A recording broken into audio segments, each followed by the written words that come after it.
Hello বন্ধুরা, এই বিশ্বাস লাইফস্টাইলের তরফ থেকে আজকের রেসিপি কাতলা মাছের কোরমা। তার উপকরণগুলি হলো কাতলা মাছ, যেটাকে আমি নুন হলুদ দিয়ে মাখিয়ে রেখেছি। তারপরে লাগছে 2টি বড় সাইজের পেঁয়াজ, একটা বড় সাইজের টমেটো, কাঁচা লঙ্কা, 1 ইঞ্চি মতন আদা, 10-12টা কোয়া রসুন, 4 মগজ আর কাঁচা বাদাম আর 4 মগজটাকে আমি আগের দিন রাত্রিবেলায় ভিজিয়ে রেখেছিলাম। এবার কড়াইতে সর্ষের তেল দিয়ে মাছগুলোকে আমি ভালো করে ভেজে তুলে রাখবো। আবারও ওই কড়াইতেই একটু তেল দিয়ে বেশ খানিকটা পেঁয়াজকে আমি ভালো করে ভেজে আদা রসুন টমেটোর সঙ্গে ভালো করে পেস্ট করে রাখবো। তারপরে আবারও কাঁচা বাদাম, 4 মগজ আর টক দই একসঙ্গে মিক্সিতে দিয়ে পেস্ট করে নেব, দুটো আলাদা আলাদা করে। তারপরে আবার কড়াইতে সর্ষের তেল দিয়ে কালো জিরা ফোড়নে দিয়ে পেঁয়াজ কুচিগুলোকে দিয়ে দেব। পেঁয়াজ কুচিগুলো একটু ভালো করে ভাজা হয়ে গেলে আমি ওর মধ্যে যে আগের থেকে মিক্সিতে পেস্ট করে রেখেছিলাম পেঁয়াজ আদা রসুন টমেটো কাঁচা লঙ্কা, সেই পেস্টটাকে আমি দিয়ে ভালো করে নাড়িয়ে নেব।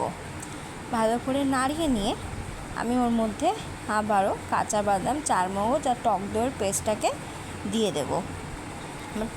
দুটোকে দিয়ে ভালো করে মিশিয়ে নিতে হবে। এবার মশলাটা একটু কষানো হয়ে গেলে আমি ওর মধ্যে লবণ, হলুদ, জিরে গুঁড়ো, ধনে গুঁড়ো, লঙ্কা গুঁড়ো দিয়ে আবারও এটাকে ভালো করে কষিয়ে নিতে হবে। ঝালটা আপনারা বুঝে দেবেন, যে যেরকম ঝাল খান সে সেরকম বুঝেই দেবেন।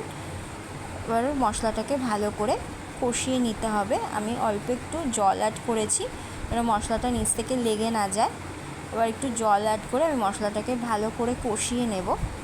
এবার মশলাটা একটু কষিয়ে এলে একটু কালারের জন্য আমি কাশ্মীরি লঙ্কার গুঁড়ো অ্যাড করলাম।